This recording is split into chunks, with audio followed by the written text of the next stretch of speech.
Hello and welcome. So today we are taking a trip to Meru, and for this one we're going to have a look at how the modern traditional Meru ceremony occurs. Karibuni.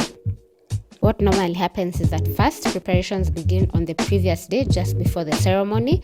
Mostly this is conducted by a group of people in the same chama, like ladies in the same chama, or just men and ladies who are from the same region who have joined up to form a chama to do this. But in our case, we had Aspire, which was the catering company for this function.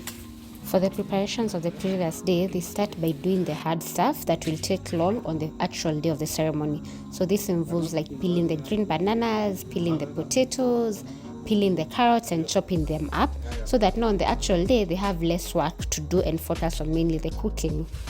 On the actual day, they arrive very early. Most of the time by around 5 they'll be at your place. Then now they begin by doing the easier peeling, like peeling the onions and chopping them up, then cutting up the meat. Over here you need quite a lot of muscle because you're chopping up quite a lot of meat, like a full cow, a full mbuzi. That's quite a lot.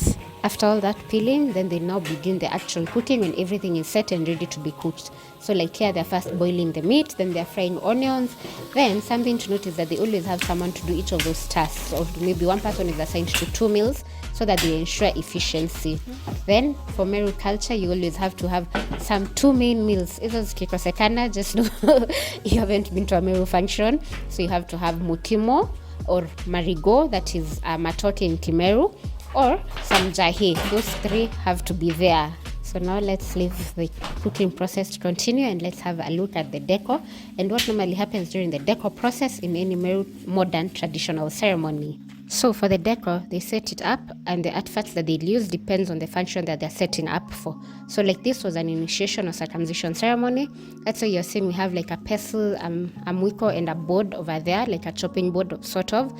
So in Meru culture, for a lady, once their children, a boy child has been circumcised, the lady now transitions from being a mother of a child to a mother of a man. So it's like she's been upgraded to a higher level sort of. And then if it was like something like a wedding or dowry repayment, that is Rurasho, you'll find artifacts like kikapu or kiondo, that is the basket, the African basket. So you'll find it being set up for such a function. And then it was a different function like childbearing, you'll find a different artifact.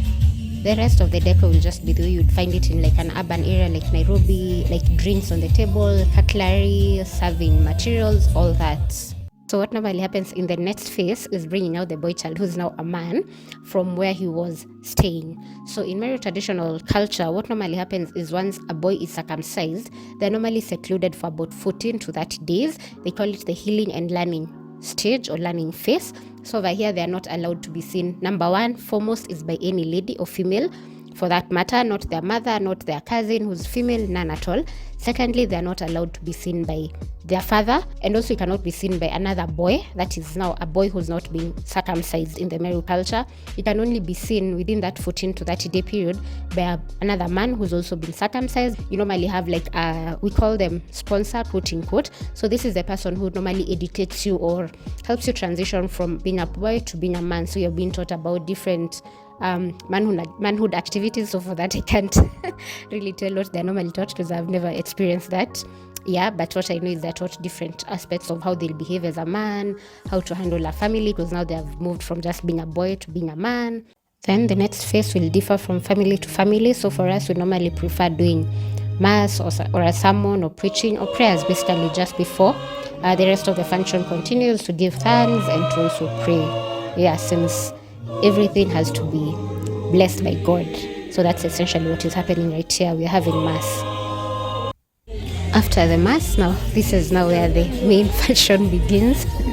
So the next part is eating. People get energized na chakula. Then now we normally have like dances, a lot of dances and singing, especially for our family. We normally do a lot of dances and singing. I didn't manage to capture that because I was also dancing and singing. Yeah. Then there were speeches. Over here I was listening to the speeches while I was enjoying my uji. So this is how Meru traditional uji is served. But for this day we actually didn't have ile uji ya kukia. We had normal uji. But normally most functions in Meru you'll have the uji ya kukia after any function together with soup, that is kichwa ya mbuzi. Yeah.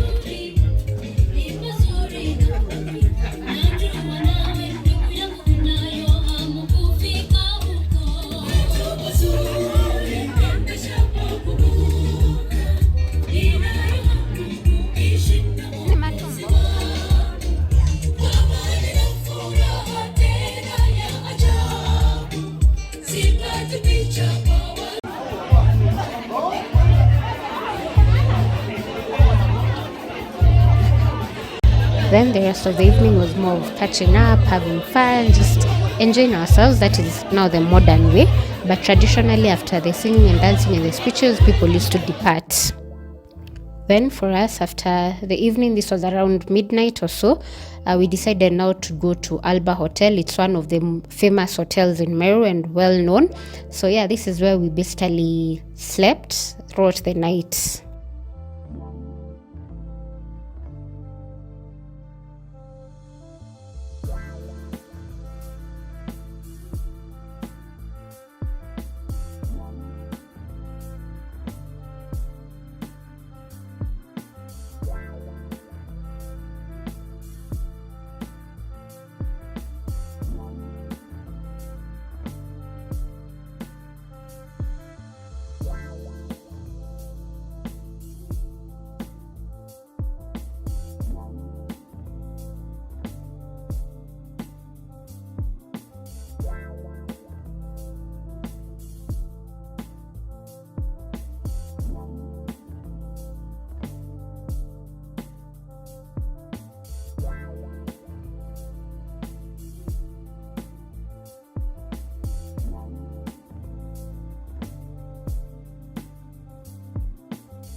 So for Alba, they charge about 10k. That was at that time, 10k per night.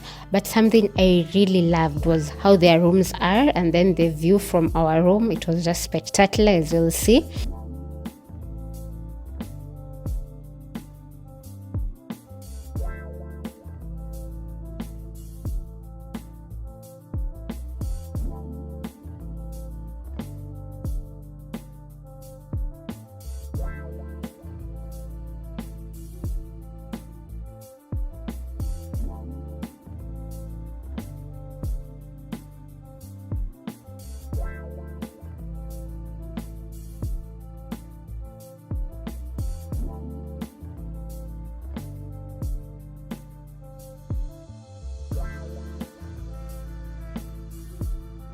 And then the other thing that I loved, Meru is actually very, very cold because it's near the mountain.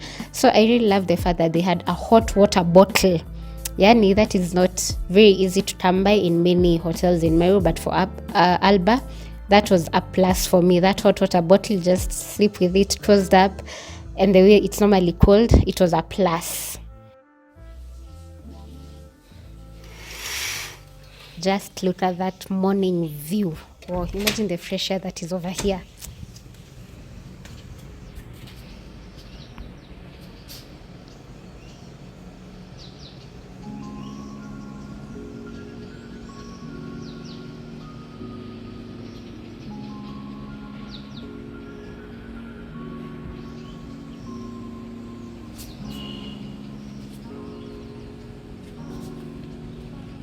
Yeah, so in the morning we basically had breakfast. Alba has quite a good breakfast setup, so you can have basically everything that you'd like for breakfast, which is very good.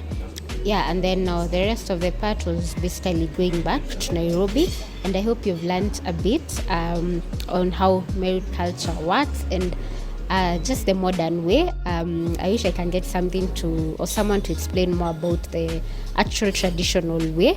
Then yeah, you can see the difference. But that's it. Thank you so much. Enjoy the rest of the video and remember to subscribe. Till next time, kwaheri.